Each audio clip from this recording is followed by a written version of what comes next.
sir. Hey. So you received a request from somebody who saw your marketing material. And he says 18 frickin' questions, right? Yeah. So in our world, you don't chase the cheese in terms of trying ever to convince anybody to buy a property. Okay. So going through this, what is the property address? Sure, tell them the property. You can't sell the property if you don't tell the address. Now, some people do undisclosed addresses, but at some point, if you want to sell seats to the Super Bowl, you have to tell them where the seats are. Fair. You can't just say they're in the stadium. Yep. Okay. What is the underlying contract price? Too early to ask that. Okay. So generally, my response is the property is being offered at 1.85. If and when you're at that level, I'll be happy to discuss that with you. Okay. What is the contract expiration? He's trying to figure out when you fucking expire so he can go around you. Okay. It's like playing poker. You're probably not a big poker player, but playing poker, showing your cards up. Yeah, that doesn't freaking work. What do you got, Thomas? Why don't you show me your cards? I'll tell you how to play. Yeah. Okay. Oh, you should bet a lot on that 2-7 offsuit. Yeah. Okay. So number two is simply the property is available at 1.85, including any placement fee if applicable. Okay? Okay. What is the contract expiration closing deadline? Currently, I have till the end of July to close on this property. And if I do not assign it or place it or partner on it, I will close on it myself. Okay. Do you have anything in writing? No. Based on the fact that we have converted literally thousands of units to condos, and my preliminary conversations with Shoreline, the property was built as a condo and can get condo docs. Okay. What are the lease expiration dates of each unit? Do you have the leases? No. Huh? No. We have a rent roll saying when they're probably on. They're all month to month. Aside the ones that are starting soon, or they're starting in April, are years. They're 10 years. They're just month to month. Yeah. Just put month to month. Okay. Where did he come up with what is Unit 2 manager situation? Unit 2 manager is living in it rent free. He moves out when it closes. Yeah, so say that. Okay. Why the fuck does he? Have you not renovated a unit? Like, this is where I just get annoyed with buyers, and this is where I'm really good at acquisition, and I'm a very impatient seller of contracts because the renovates is fucking renovated. What difference does it make whether he spent $22,000 or $32,000? What if you've renovated a unit, you know what it costs to renovate a unit. So just say, I don't know. Looks pretty nice to me. Can you share comp supporting? And this is where I'm like, I never do the job of the fucking buyer or the developer and the investor. This is where I kind of get pissed off. It's like, do your own fucking homework. I don't know. I'm only telling you what I'm going to do to it. I'm going to buy the property at 1.725 or 1.85, however you want to quote it, and I'm going to sell it at 3.5 in 12 months. You go I'm not going to sit here and prove to you whatever his name is, John, Chen, Chi, Steve, I'm not going to prove to you that this project can be successful. I'm only telling you what I would do. I'm not warranting you go look at it yourself, right? Which in 10, I am finding comps on the high end at 700 and one at 755, and on the low end at 500 and 550. So there's like a nice band there. Right, but Thomas, this is where I don't get into. The more fucking information and analytics you get them, the more they fucking debate and they debate and they debate and then they ask for more. It's a 5-unit fucking townhome building. Right? Yeah. So do your own homework. I'm just telling you what I would do to it. I'm not going to convince you to buy this property. I'm not your fucking broker going to give you comps. Do it yourself. So what do I say to him? That essentially? You say it politely, not with all the FUs and bullshit I put into it, which is your job as the polite salesman, is, hey, I'm a real estate investor and developer. I never tell anybody else what to do. You're free to look at the comps yourself. I feel very comfortable that I can deliver this product between 700 and 750 per piece. That's it. Okay. Okay, what does he mean by, or what collateral is there of their interaction? Meaning, do you have email correspondence? The cities will never put anything into writing. If you've done any projects with a city or municipality, you know you can't walk into a place, a permit department, and say, "Hey, I'm looking at this piece of property. Will you put in writing today what I can do to the property?" Yeah. They'll say, "Well, I will refer you to the code, and well, if you'd like to pay for coaching, here's the process to get an hour with a permit person." And every time you walk into those rooms, they put disclaimers on the table that this is, informational only, and until you actually submit for a permit, you will not get any firm approval or disapproval or what you can or can't do to a property. Yeah. That is what all developers do. They look at the property, they evaluate the code, they hire experts, architects, consultants, engineers, permit expediters. They base on experience what they've done next door in the period, whether they can do something on a property. That's called a fucking feasibility. Do your own homework, Alex. I'm not going to fucking tell you what I'm going to do. I'm not going to give you all of my homework. Do your own homework. Fair. Now, you have to say that in a polite way. See, I didn't say it very polite. Yeah, I understand. I know what you're saying. Which is Thomas, you're a successful real estate investor and developer. I'm sure you have the experience and the talent and the consultants and the contacts to properly evaluate this property to determine if it's something you'd like to move forward with.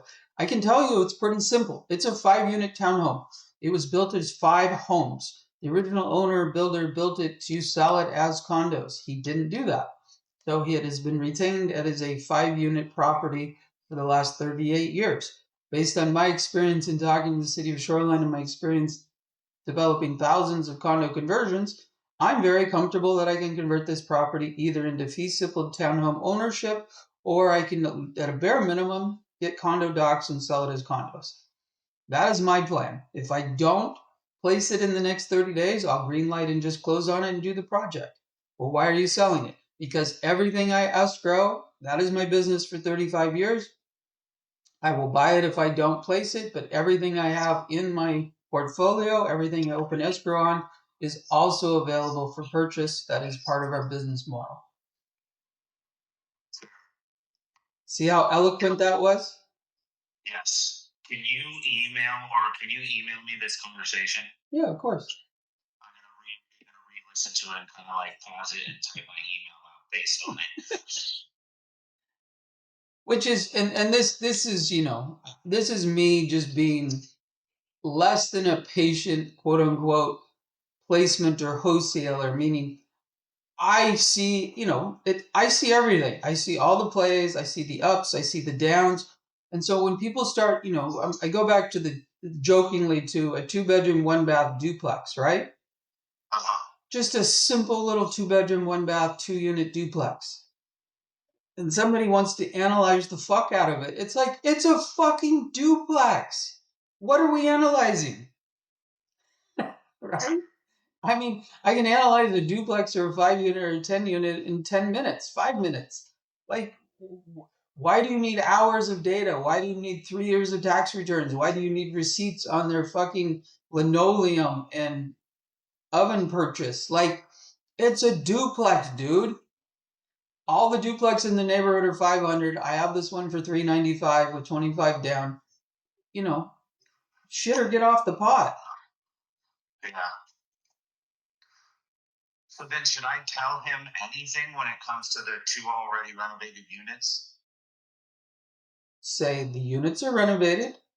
I could only guess. The owner did not provide receipts, and I'm not going to ask the owner for receipts. Like, it's a stupid fucking jack off question to me. Fair. Okay, let's go the other direction. Okay, which you being so technical when you started wanting to look at those properties in the Midwest, and somebody was selling their value add full turnkey property that they bought at 1x and are selling at 2x, and you asked them, well, can you prove all the money you put into the property? And my response would be, go fuck yourself. I don't care it's none of your business what I put into the property. Sure. Now, that's me. Other real estate investors could say, absolutely, Thomas. Here's the entire spreadsheet. Here's every receipt. Here's every invoice. To me, it's none of your fucking business. Okay? Yeah. Okay, let me give you the roofing analogy. Right? Mm-hmm. I'm going to say you got a contract for $50,000 to do a roof.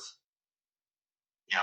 And before I pay you, I say, Thomas, I want to know unequivocally every dollar you put into this property. I want to see the receipts. I want to see your labor. I want to see your labor paid. I want to see your insurance paid. I want to see the subcontractor, the vendor, or the material supplier paid. And I want to see exactly how much you're going to make on my roof. Yeah, there's zero chance I would ever entertain that at all. Right. It's like, well, this is my proprietary business information, whether it costs me $13,000 or $38,000 to deliver your roof. Maybe I'm a really good roofer and I'm cost efficient and I buy in bulk and I got great labor costs. And yeah, I'm going to make $35,000 on this roof. That's my business. Well, I don't want you to make $35,000. I only want you to make 20% of cost. Well, then fucking hire somebody else. Yes. You see where I'm going? 100%. So what difference does it matter if the units are fully renovated, what the guy spent to put on them? He obviously put some money into them.